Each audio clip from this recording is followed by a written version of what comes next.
Hi everyone. This week what I'm going to do is review with you a sample paper for major project number one.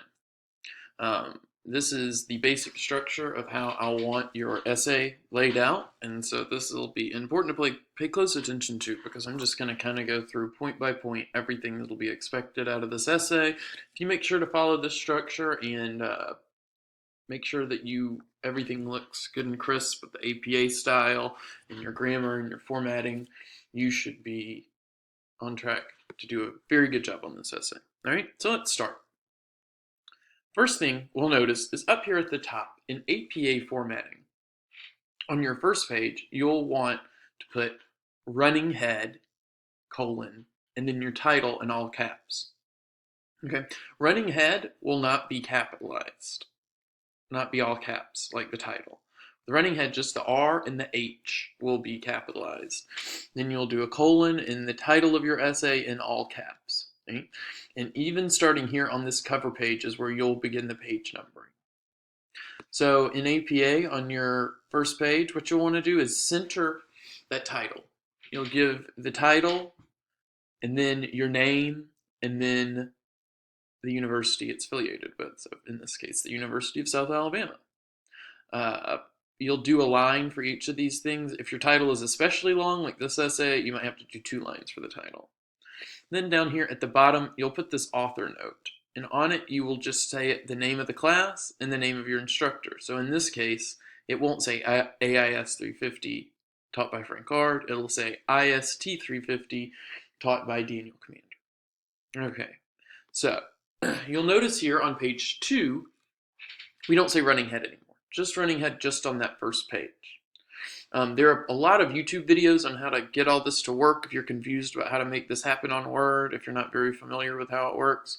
There are plenty of YouTube tutorials on how to get these headers like this. Okay, so like I said, you'll have your title here again in all caps, but just the title now in 2. You'll start with an abstract. Some of you might be already familiar with what an abstract is and what goes into creating an abstract. For those of you that aren't that familiar, I thought I'd review it a little bit. An abstract should be around 250 words. Uh, you don't want to go much less than that. You don't want to go much more than that. Kind of keep it in that narrow range. Your first sentence, you want to say what the project is. Here, let's look at this one. This proposal recommends that research be conducted in order to better understand the strength of spirit that helped Holocaust survivors to. So you start out right off the bat saying exactly what it is that this essay is going to be about. Then you'll go on to sort of explain briefly the significance or the importance of the project you're proposing and maybe some precedent. You'll notice here, for example, this last sentence in this abstract, a significant amount of documentation attests to survivors' struggle with depression and the horrors of the past. However, less is known about the strength of their spirit and psychological well-being. You see here, they talk about what's already been done and what's lacking that they might attempt to achieve in their project. All right, so that's the abstract. Next, we'll go into the body of the paper. So you'll notice, again, up at the top, you'll have the title in all caps, page number. Then also on the first line of your body, what you'll have is the title centered, unbolded. Right? Then the next line will be centered and bolded, your first subheading, which is your purpose statement. Now, throughout the next 2 weeks, we're going to be working on these subheadings, these subsections for this essay, so we can make sure you're getting them down right. But let's briefly review. What's a purpose statement? A purpose statement answers the question why, for the most part. Why this? Why are you doing this project? And how will it help advance the field? How can it expand on what's already been known? Okay.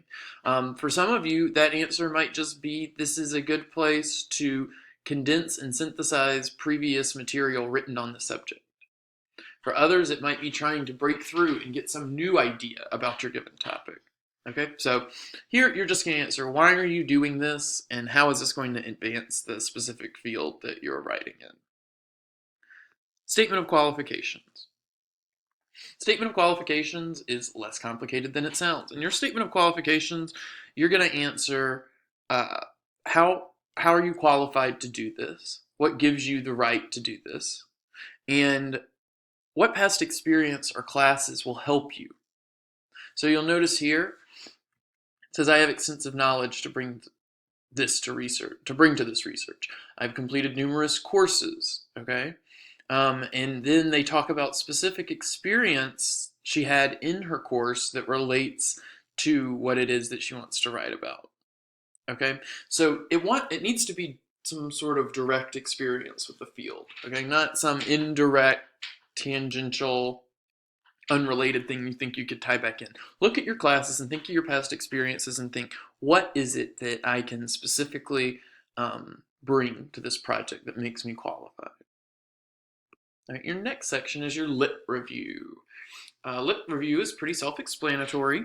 What you're going to do is explain the academic context for the subject you're writing on. Okay, you want to let your reader know that you understand the context of the field, what's been done up to this point, and what the major ideas are. In this section for this proposal, the purpose of this proposal, I really want you to only have at least 3. Your lit review in a final project and in your capstone project is going to be much longer than this. But here you'll notice this student just did 3, okay? And you're just going to explain some of the most prevalent sources and what their ideas were, and maybe give us some quotes from them as well. Okay, so then your last section is called research methods. Okay? What problems exist? That's something you're going to need to address in this area. What problems might exist in doing this project? What might be some roadblocks or stumbling blocks you're going to come across? And then how are you going to get over those roadblocks? How are you going to get past the stumbling blocks? Okay?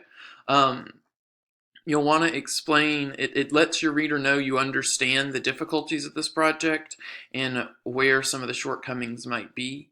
And it shows that you are prepared and equipped to get past those problems. You're also going to want to answer how you're going to navigate the research in this project. For most of you, for maybe every single one of you, it's going to be using databases. Okay, so what you're going to want to do here is explain where you're going to get your research from and what that research is. Okay, so you'll notice here this person says they're going to be specifically using EBSCOhost and Sage. And then they go on to explain, here's what EBSCOhost is. Here's why it's a good resource for this topic. And here's Sage. Here's what Sage is and why it is a good source, a good database for this project I'm working on. So that's all you got to do in that research methods section. That might sound more intimidating by the title, but it's fairly straightforward. That's all for the body, and then of course at the end you're going to want to provide your references. And in your reference page, you don't have to give me every reference you're thinking of using in your final project, just any reference you used through the course of the proposal using that APA style. I've given you some resources on APA, several, and you'll be getting some more over the next few weeks. And APA can be intimidating, so don't be scared to try to get in touch with the Writing Center and set up an appointment with them. They'll be able to really help you firm up and perfect your citation style. If you're still having issues too, of course you can always get in touch with me and I can try to point you in the right direction. But the people at the Writing Center are sitting there waiting to help you with this kind of stuff. So they would be much better because they can help you a lot quicker and with a lot more detail than I might be able to. So that's all I have for our video lecture this week. You'll notice I pushed back our due date for your major project number 1. I'm giving this an extra week. I decided we need the extra week, that I'd pushed it and made it too early. So that'll give us more time to work on some of these subsections of your essay and feel a little bit more confident before you turn it in. So you'll be noticing over the next few weeks we'll be working on some of the sections of this essay. And that's pretty much it. Thanks for listening, guys. I hope you have a nice day. I hope you have a nice week. And again, if you have any questions at any point during the week, feel free to email me. Thank you. Bye.